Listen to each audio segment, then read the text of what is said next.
Hi everyone, today we are taking a look at the new Kaiber motion feature. Plus, I'm going to show you the best AI film to date. I know it's a bold statement, but trust me on it.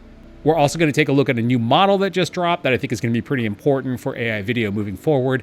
And I've got an update on Storyblocker, which is one of the tools that we looked at earlier this week. Okay, let's dive in. So kicking off in Kaiber space, again, you're welcome for that, Kaiber marketing team. I recently got access to their new motion beta feature. And although I'd love to go into a full deep dive on it, it's not quite at deep dive level. So consider this kind of more of a wading in. But again, it's in beta and it's also very early into the beta. Currently, generations are limited to 2 seconds. So I'm sure by the time it's ready for release, it'll be at least at the 4-second ceiling that most of the other AI video generators are at, if not possibly higher, as Kaiber has always kind of pushed the limits in terms of video length. The other thing that Kaiber has going for it is the fact that I think it's the only platform that outputs in 4K. So yeah, granted, it's only 2 seconds, but it's 2 seconds of 4K footage. And in general, it looks really good.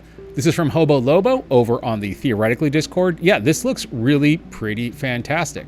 It looks like that whole Kaiber instability thing has really worked itself out. And even when it is kind of weird, it still looks really good. You can also image prompt in Kaiber Motion. This was a Midjourney image that I rolled. Running into Kaiber Motion, we get this. Max put together a pretty good side-by-side comparison of Kaiber Motion to Gen 2. I think it looks pretty good. I mean, the overall clarity in the Kaiber Motion video looks extremely solid. I will say there isn't a lot of motion in the Kaiber Motion, and Kaiber also tends to have this sort of animated kind of look to it that is just sort of inherently baked into it. I actually think that's actually one of its strengths and something that you should kind of lean into. It is worth reiterating that Kaiber Motion is still in beta and it's in very, very early beta, whereas Runway's Gen 2 has been released to the public and has had some time to develop. Kaiber has asked me not to show the interface for the new motion feature as it is subject to change, but they didn't tell me I couldn't talk about it. That said, there really honestly isn't that much to talk about yet. It really mostly looks a lot like the regular Kaiber. A few things that I've noticed is that the evolve slider now works a little bit differently. So previously in Kaiber, when you would crank the evolve number up, it would sort of get that really hallucinogenic kind of look. Whereas now it kind of acts a little bit more as a motion slider. For example, this is a Midjourney image of a samurai in a Samurai Jack style. We've used him in the past before.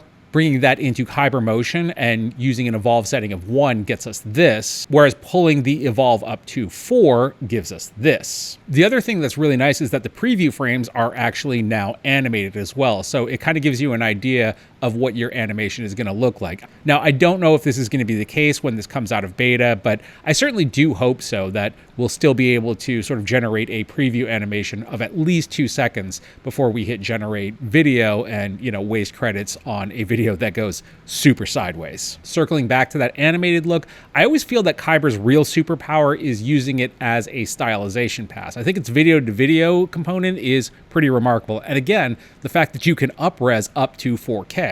As an example, just utilizing regular vanilla Kaiber that you all have access to, Pika, which you also all have access to, and Midjourney to generate some initial images. I put together a sort of Mad Max Fury Road inspired piece this morning. Let's check that out real quick.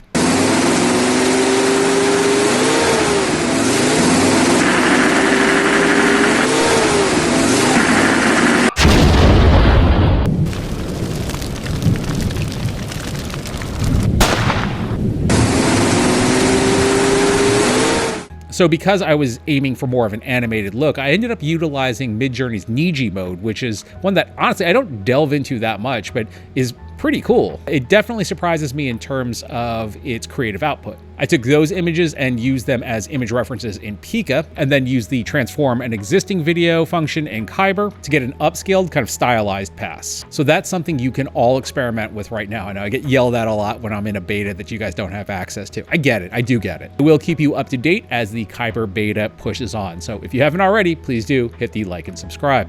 Next up, we have the best looking AI video I have seen to date. And I know because I watch a lot of them. This is by Able.AI. You can find the link to the full version down below and really do go watch it. It is fantastic. Able managed to pull off consistency in character, location, and tone. And when you watch the full version, please do take note of the sound design and editing. They are definitely pro level. Able also utilizes some very timeless cinematic vocabulary in this video that really end up blurring the lines between traditional filmmaking and AI generated. For example, our iris blur here, where our guy's walking down the hallway, again, then matched to the iris blur as he steps into the elevator, I think really helps sell the entire look. Briefly to illustrate, because I just had to shamelessly nick that for the Mad Max video, I have my video layer here of upscaled Kaiber footage, and I put a Gaussian blur, or actually it was a directional blur on it. You can see the effect is on and off here, and on once again here. And then I just basically put a mask around her and then inverted that mask. So the overall effect is kind of creates a sort of sense of depth, basically. My addition was adding chromatic aberrations in. That's this top layer, which is an adjustment layer. It's on right now, and then I'm just gonna turn it off, turn it on again, turn it off. It kind of has that sort of blurred, warped kind of look to it. Going back to Abel's piece, there is just a stunning montage at the end that you really need to see. It's pretty breathtaking. But even with all the technique and, fancy image generation, basically everything would just come down to a glorified tech demo if there wasn't some kind of emotional resonance. And that is where Abel's film, and I am calling it a film, really shines, because it'll get you here. The link is down below. Please do watch it. I think that if there was an Oscar for best AI short film, this would definitely be the winner. On the Stable Diffusion side, OpenPose has just been released. It looks really good. I mean, here it is tracking a scene from La La Land. And here's another kind of silly one using Iron Man, though do take note of those fingers. That's pretty impressive. If you're in a Stable Diffusion workflow, it is available to download via the GitHub. If you're not, you can actually just try it out. There is a demo available. There is a link to the demo below. You just hit this upload video tab, pop whatever video you want in there. I would actually come down and just make sure if you have a whole body shot, use that tab, obviously face or body, and then hit the inference. I tried it out with a piece of stock footage, and yeah, it looks pretty good to me. Pretty remarkable that we've hit this point of motion capture without the need for a motion capture suit. Like, you can just take any video and create motion capture data from it. And to that, I just wanted to follow up on Storyblocker, which we talked about in the last video. That is the app that allows you to create storyboards, scenes virtually via your phone camera. In that video, I mentioned that you could upload your own custom characters, but I didn't see a way that you can animate or pose them. But because later we did see some posed characters, I just presumed that there was probably some preset poses that you can add in. But I am happy to report they did reach out to me to show me that indeed there is going to be custom poses and motion capture as well. So again, this is still in beta. They're still working on it, but they did post up this video to let us know that indeed you can apparently do motion capture, via your phone, and then apply that to your final model. And yet, while I'll say it does look a little bit weird right now, again, remember, they're still in beta. So this is a pretty crazy time in AI for creativity. Let me know if you've run across any awesome creative AI tools that you'd like me to check out in the comments below. Thank you for watching. My name is Tim.